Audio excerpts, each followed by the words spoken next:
Good morning everyone. তো আমরা সকাল সকাল রেডি হয়ে গেছি আর এখন বাজে হচ্ছে প্রায় 5টে মতো। আমরা রওনা দিয়ে দিচ্ছি পুরী থেকে বালুরঘাটের উদ্দেশ্যে। তো আজকে কত রাস্তা যেতে পারি দেখা যাক, আদৌ বালুরঘাটে আজকে পৌঁছতে পারি কিনা, নাকি রাস্তায় কোথাও থাকবো সেটা তোমরা জানতে পারবে আস্তে আস্তে। তো চলো, এই জগন্নাথকে নিয়েছিলাম গাড়ির জন্য, এখন ওটাকে বসিয়ে দেবো গাড়িতে। এই যে আমাদের জগন্নাথ বসে বললো, জগন্নাথ থেকে এখন ঠিকঠাক ওঠাটা ঠিক নেই মনে হচ্ছে, বলবে না, চেষ্টা তো চালাচ্ছি।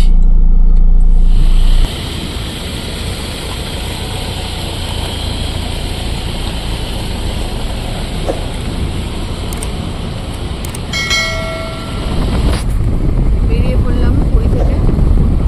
বাই বাই পুরী, আবার আসার ইচ্ছে থাকলো, কবে আবার আসবো দেখি।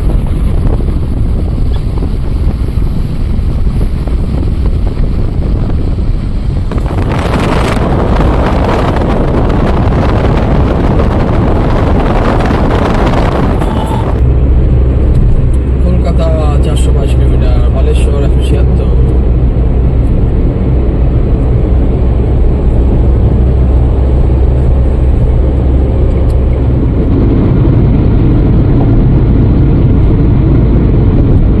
এটা মহানদী।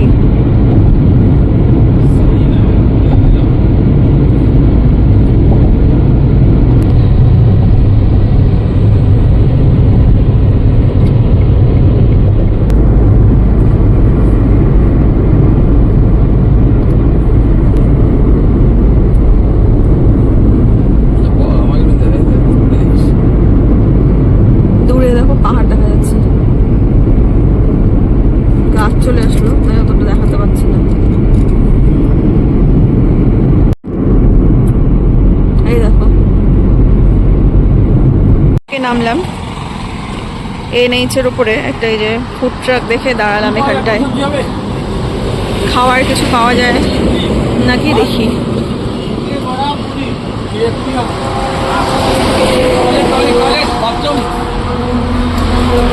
ইডলি আছে, পুরি আছে আর বড়া আছে।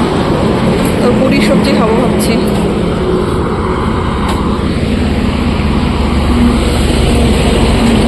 এই যে পুরি, মটরের সবজি দিয়েছে, তারপর একটু আবার বাদামে চাটনি দিয়ে দিয়েছে, বেশ ভালোই মনে হচ্ছে দেখে।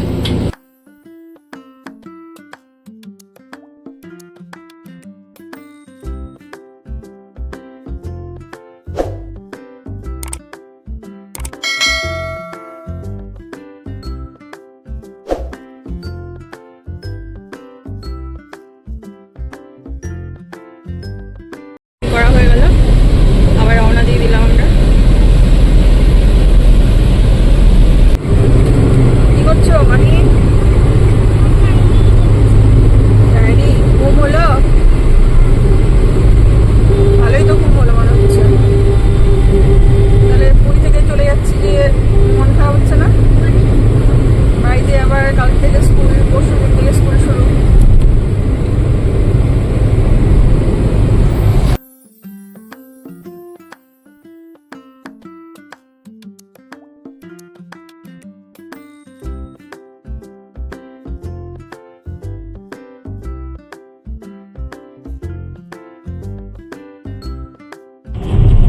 আর কিছু নেই বর্ডারে, এই বেঙ্গল বর্ডার।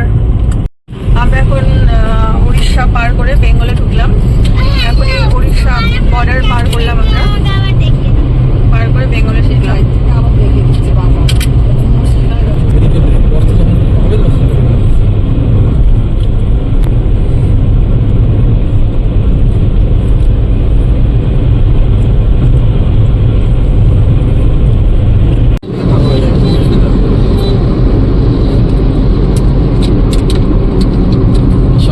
সামনে কষ্ট দেখা যাচ্ছে, দেখো সামনে দক্ষিণেশ্বর পার হচ্ছে আমরা।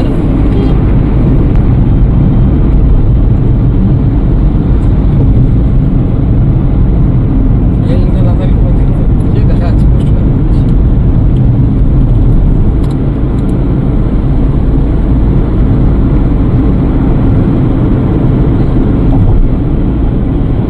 In 500 meters, use the left lane to stay on National Highway 12.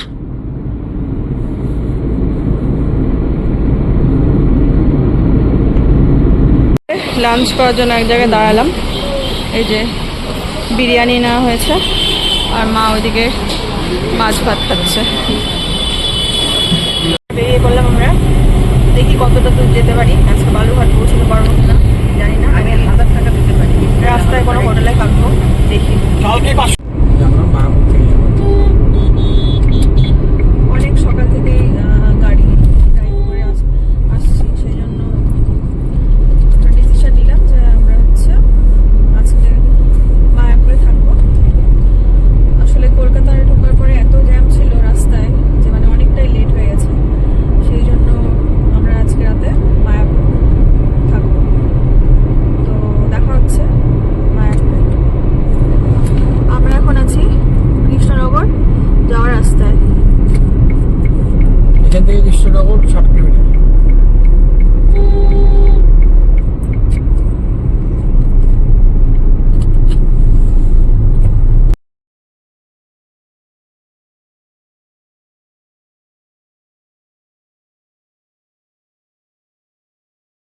আমরা পৌঁছে গেলাম মায়াপুরে।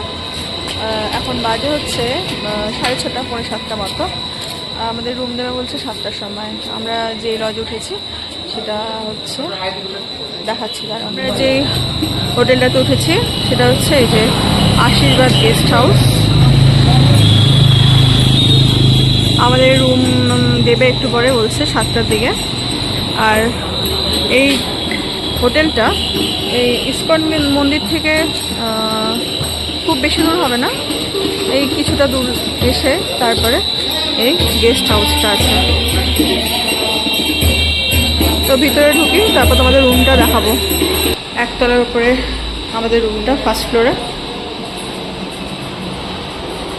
একটা বিছানা দেওয়া আছে, এসি আছে আর এটা টয়লেট। বেরিয়ে পড়লাম ইস্কন মন্দির যাওয়ার উদ্দেশ্যে। হ্যাঁ, ভাবছি টোটো ধরে যাব নাকি, বেশ অনেকটাই দূরে চলে এসেছি মন্দির থেকে লজে। দেখা যাক। কত সুন্দর একটা মন্দির, দেখি চৈতন্য গৌরীয় মঠ, বেশ সুন্দর। মন্দিরের কাছে যেতে কত রকমের দোকান বসেছে, দেখো অনেক দোকান। কিন্তু একটা জিনিসই খারাপ লাগছে যে মন্দিরে কোনো লাইট নেই। জানি না অন্য কোনো বিশেষ দিনে হয়তো লাইট জ্বালায় নাকি জানি না, কিন্তু মন্দিরের চূড়া বা মন্দিরটার মধ্যে তো একটু লাইট থাকলে ভালো লাগতো। দেখাচ্ছি তোমাদের সামনে গিয়ে রাতেরবেলা।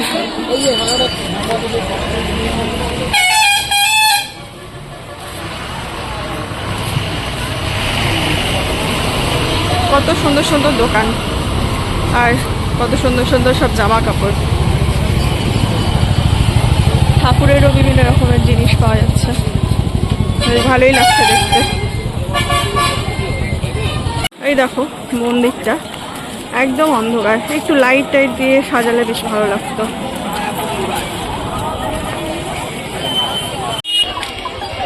মন্দিরের ভিতরে প্রবেশদ্বার।